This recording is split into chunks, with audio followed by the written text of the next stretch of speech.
These trends that we are observing and the vector that we're on, it's safe to probably conclude that it's here to stay. And so I think the name of this game is more automation and smarter ways to address these complex problems that many of our customers are seeing.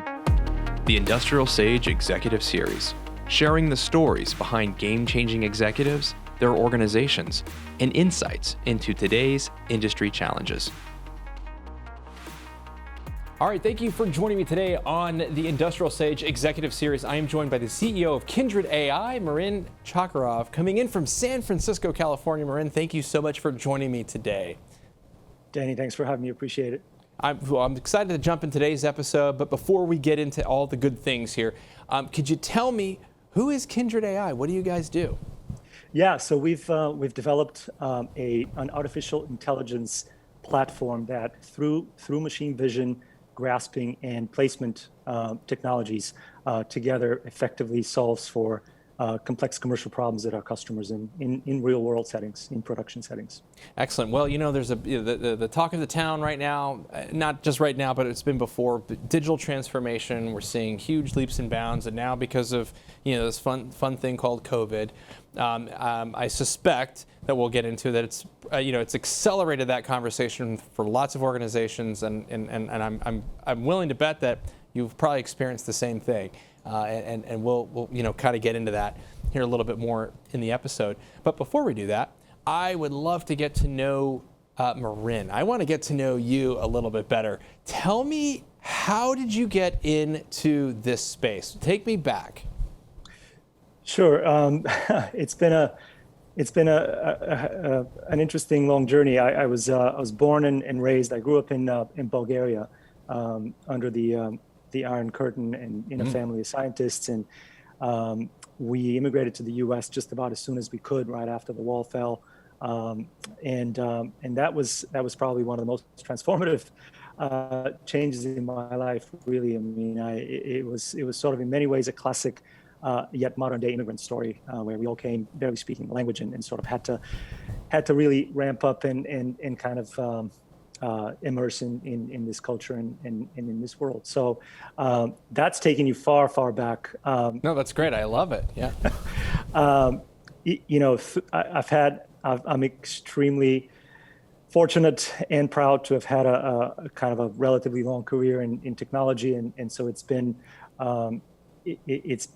sort of a path of building, if you will, a brand for myself in terms of what I'm passionate about with respect to trends, technological trends, and how I, for one, perceive them kind of enveloping in the future. And so, most recently, prior to joining the artificial intelligence and robotics world, I was in the connected devices, smart devices world. I was at companies like Jawbone, at Pebble, prior to Kindred. Okay, so I'm always fascinated by hearing stories of people, particularly like immigrant type stories. What was it like, sort of transitioning, from coming over and then saying, hey, and starting anew? What was that like? It was a massive shock to the system on sort of so many different levels. Obviously, the language barrier. Look, I mean, I knew just about enough English based on what I've learned from watching American movies in Bulgaria. Yeah. So anything from the very basic language barrier to culture, to just completely different economic and political systems, where the abundance that we have in our world here and how fortunate we are was a staunch contrast to where we came from as a family. So it was it to this day continues to be the most formative inflection point of my life, and that's probably because of how incredibly hard it was to kind of tackle all of those things in as fast as possible type of fashion and be able to integrate really. And so I would say that was incredibly formative for me. and put me on a very different path. I can only imagine. What were some concrete examples? Obviously it's not easy. I can only imagine. I haven't been in that. The only thing that I can maybe relate is when I went. I lived for a year in Mexico City. I mean, I'm half Mexican, so it was still a culture shock and language barrier and all that stuff. But I didn't traditionally speak Spanish. I learned it, but I can only imagine like your entire. I mean, it's a huge lifestyle disruption. I mean, for everything. Yeah. But what were some of those concrete examples you said that you're drawing on that today that was from a formative standpoint? Yeah. It's many of these experiences were effectively learning, sort of learning how to swim in the deep end of the pool. Really, I mean, it's a metaphorically speaking, it was one of those things where, for instance, I had to learn English very quickly. I immediately enrolled in college, and there was no ramp up program, right? It was just full immersion with what you knew, as little as that were, and so the ramp up time was very compressed, and the stress levels were pretty high, and so that was an example. I mean, I still remember to this day reading a chapter in my Psych 101 book in freshman year in college here, which took me 3 hours to do because I had a Webster dictionary next to me. Right, it was a 20-page chapter, and so every third word I had to go back to the dictionary and kind of do that. Akin to I mean, as I went. I had to really power through full immersion. So that was on that vector. That was incredibly challenging. Culturally, there was no training wheels. I couldn't understand folks and what they were asking or saying. I had to ask people to repeat numerous times and kind of roll with that. And of course, the economically and politically, the system was so different that there was this complete shock to, in a way of perception of our reality, where there was just so many choices that it actually made us all, I speak for my entire family, made us all feel bad based on where we're coming from. It was just so many, like you could just go walk into the grocery store and there would be like 55 different types of cheese, and we were used to 2 or whatever. Wow. Yeah. Certainly, I imagine gratitude is probably a good word to describe, some of that.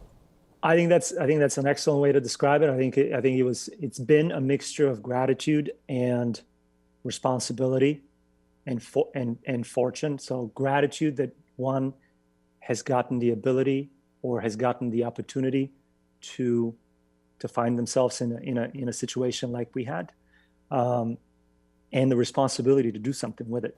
Yeah. Well, not to lay it to waste. Yeah. So that's a great story. I mean, this whole thing's a great story. But you're talking about your freshman year. It took you 3 hours to go through that. Psychology isn't exactly the easiest thing to go through, anyway. So we'll start with that. But after college, what did you do? How did you start? And what was that? What did that growth track look like? Yeah, no, it's great.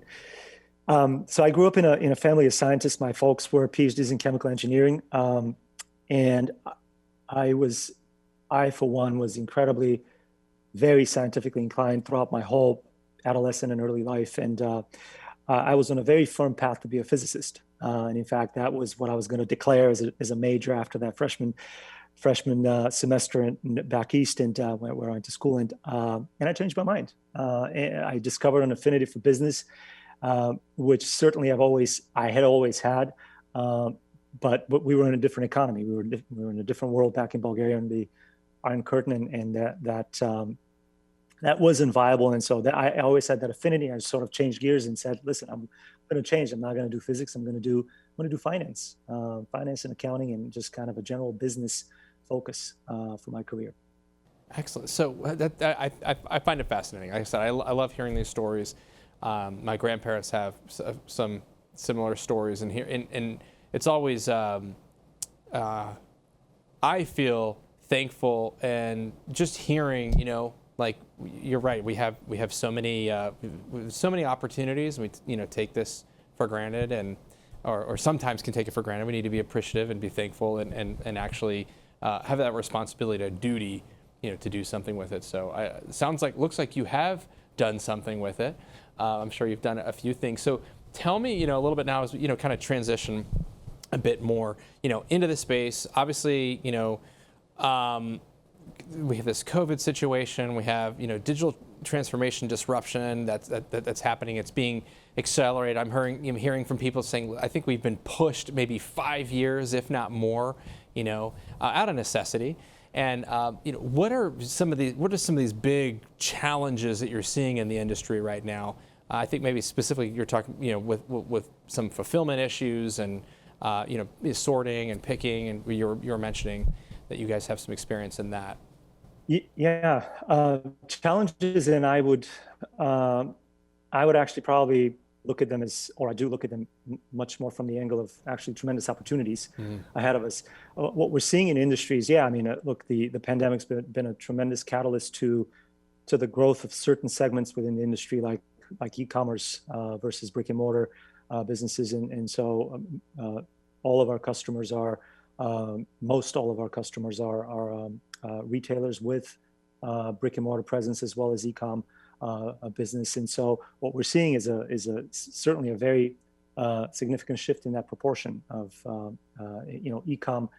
e-commerce growing by leaps and bounds since the pandemic unfolded, and that's creating we're observing unprecedented levels, far beyond what we had seen previously in any peaks. We've been in, I should mention, we've been in production for almost 3 years with some of our customers, and with a growing fleet throughout that period of time.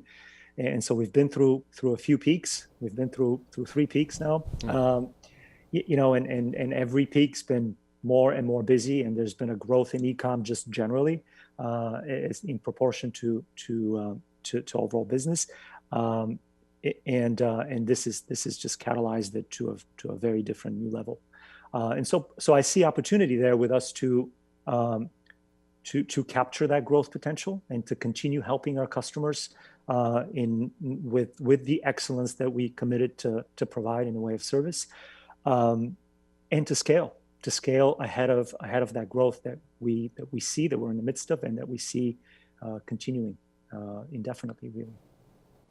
Yeah, absolutely. I think it's I think right now what we're hearing as well is just there's obviously there's a big word. I think right now it's probably just uncertainty.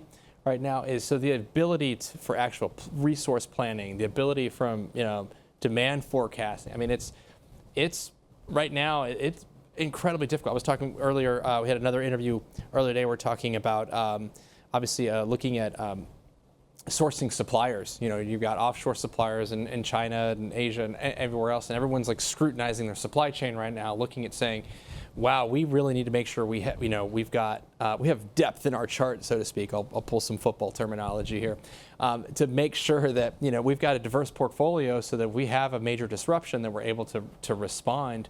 And but at the same time, you're also looking at from a forecasting and a demand standpoint to be able to say, my gosh, like we have no idea if we're going to have, hopefully we're not going to have a return of what we did, in February and March, where from a retail, specifically, let's say on grocery standpoint and other products and services, massive runs and having inventory issues and so these giant spikes and then these drops, but having no way of being able to really forecast and look, unlike we're mentioning e-commerce. Okay, well, actually, this is a great example right now. What is Black Friday going to look like this year? Like, who knows? I mean, it could be off the charts. I mean, obviously there's been a huge growth trend for the last several years, but is there going to be a certain amount of fatigue? Is it going to be huge? What's the economics look like? Obviously, we have an election coming up. These are major things. What are your thoughts? Loaded question. Yeah, no, it's an interesting environment. I mean, we're small. We're a nimble startup. We have just shy of 100 employees across between two offices in San Francisco and Toronto. So even pre-pandemic, we were very nimble and flexible with respect to how we work with one another. Obviously, 2,500 miles apart, and so we are trying to be very nimble and flexible and respond to the market forces as real time as we can. That being said, I mean, we're preparing for a big peak season this year, and there's many. We're seeing that with many of our customers, there's still some backlogs with respect to COVID peak, shall we call it? Yeah. It's been a prolonged peak, and I think we're seeing a major shift towards e-commerce activity and boost in that channel for businesses. And so, there's no reason to believe that this upcoming peak would be any abatement from that, or at least we're not banking on it. We're preparing for a big peak this year, and we're trying to we're doing everything we can to stay ahead of it and prepare and serve our customers with the right excellence and service that we've signed up to do for them. No, that sounds great. So, one question, and we get asked about this, especially as we're looking at, new technology, and certainly when you hear AI, machine learning, all these really cool, exciting terms. From a practical standpoint, how are you able to help manufacturers or helping, with in the distribution centers or any type of fulfillment activity? How do you guys tangibly? What does that look like? How do you actually employ AI to solve some of these challenges? Yeah, so and again, I'll bifurcate the answer into kind of pre-COVID and now time frame, because a lot of the trends and discussions are about what a catalyst the pandemic has been with respect to automation. But the reality is that, again, we've been in operation and in production with a growing fleet for the preceding almost 3 years prior to this pandemic. And so we've been watching these trends unfold pre-pandemic, which is that with growing e-commerce volumes and activity, and just in general with the growth of that channel as a business for many of our customers, it's just simply been hard to overcome labor shortages, whether that's due to weather, whether that's due to sickness and other illnesses and issues, or whether that's due to labor, like local labor market shortages. It's one of those aspects where our robotic system, which we call SORT, our AI-powered robotic system SORT, basically steps in to fill in that void and help with productivity in collaboration with humans on the floor, and increase that productivity for fulfillment centers.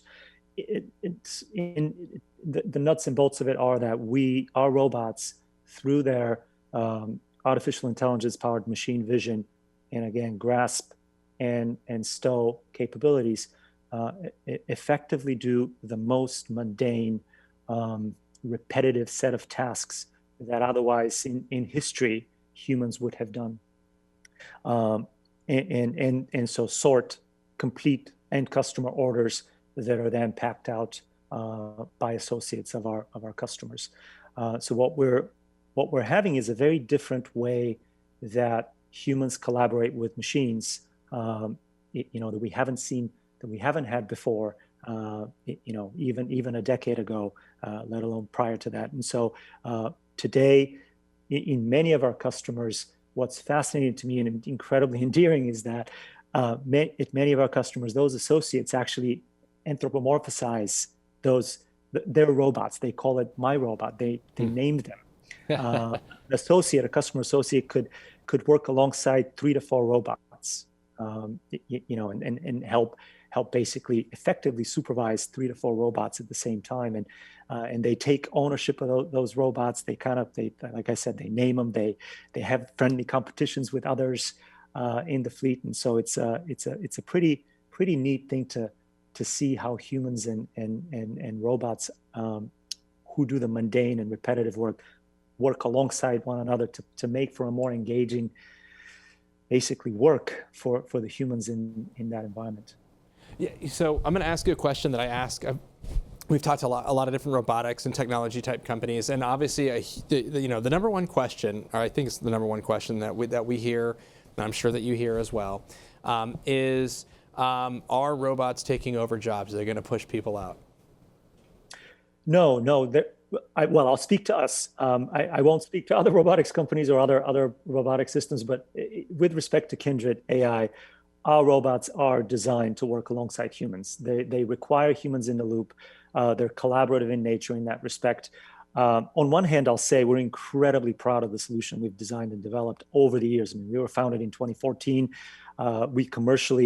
We made our commercial debut in 2017, and we've been in production since. And we've been fine-tuning and refining the speed, accuracy, and reliability of our systems since then, and we'll continue to do so. And so today, I'm incredibly proud to share that our robotic systems are over 99% autonomous within what they do, but they need humans in the loop in order to for the whole function, for the whole cycle to be completed. Without a customer associate supervising and managing those robots, the whole situation comes into a halt within hours. So we absolutely need humans in the loop, and that's the design. The design is to have a collaborative system that creates a safer, frankly, particularly in the COVID era, safer, more healthy environment for those workers at our customer sites to operate alongside our robots while increasing throughput and productivity. Yeah, absolutely. So. Pull out your crystal ball for a second for me. What's the future look like? Where are we going? I wish I had one, but I would think. Yeah. I would think that. Look at it. These trends that we are observing and the vector that we're on.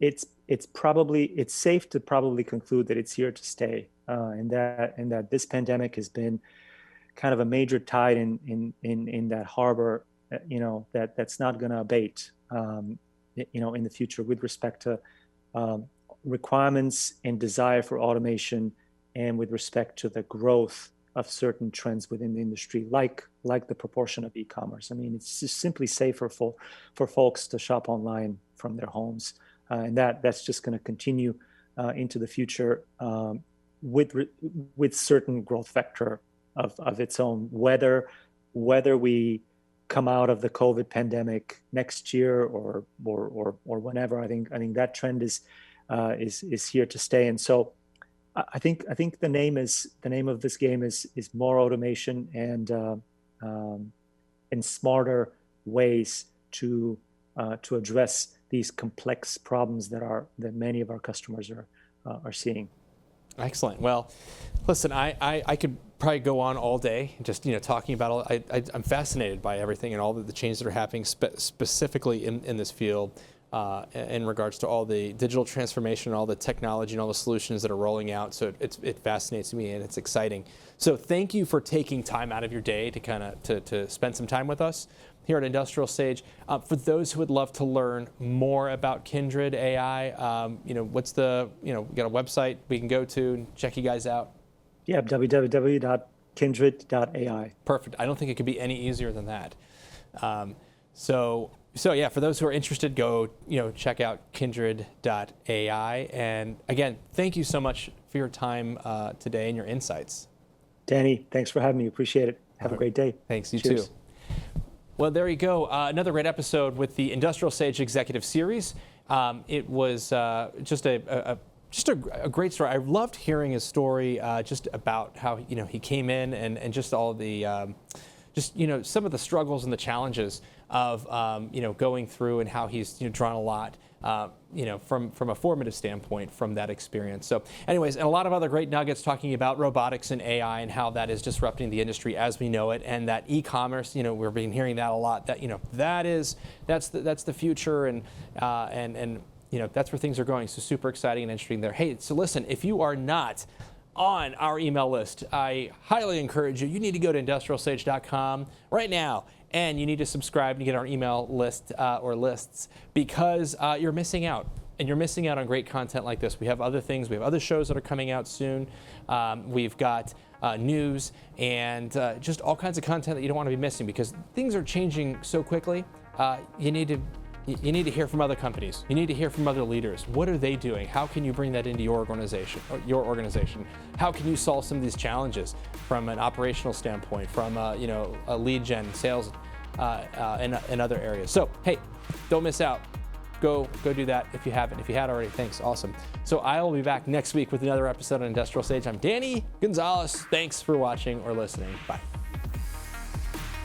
Industrial Sage is an open platform where companies can showcase their expertise and solutions to a captive audience of industrial professionals.